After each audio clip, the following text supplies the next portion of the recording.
ঢাকা আটে কোনো সন্ত্রাসীর ইনশাল্লাহ রাজত্ব রাখবো না। ঢাকা আটে আমি যেটা দেখেছিলাম, এখানে সন্ত্রাসী, চাঁদাবাজি, দুর্নীতি সবকিছু আছে, শুধু ব্যক্তির পরিবর্তন হয়েছে, আরেক ব্যক্তি এটা টেক ওভার করেছে।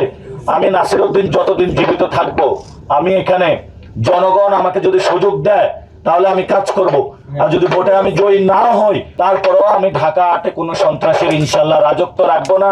এটা বাংলাদেশের সামনে আমার কমিটমেন্ট। আমি সন্ত্রাস, চাঁদাবাজ, দুর্নীতির বিরুদ্ধে ইনশাল্লাহ লড়ে যাব।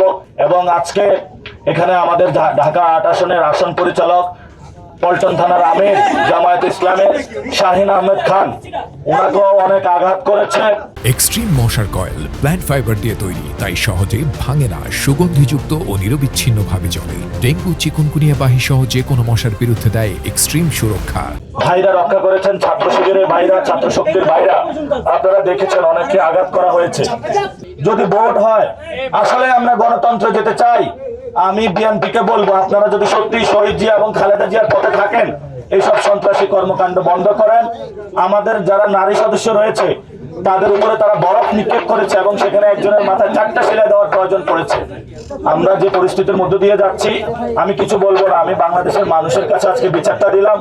বাংলাদেশের মানুষ ইনশাআল্লাহ আগামী 12 তারিখে তারা গণভোটে হ্যাঁ এবং শাপলাকলি দাঁড়িপাল্লাকে জয়যুক্ত করে এসব সন্ত্রাসীদের বিচার করবে।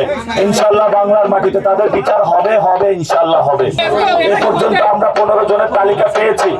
আর অনেকে হসপিটালে আছেন, তারা আসতেছে, আপনারা তাদের সাথে কথা বলবেন একটু দয়া করে। আমি আপনাদেরকে, এরা বৈধ ছাত্র সবাই ওইখানে।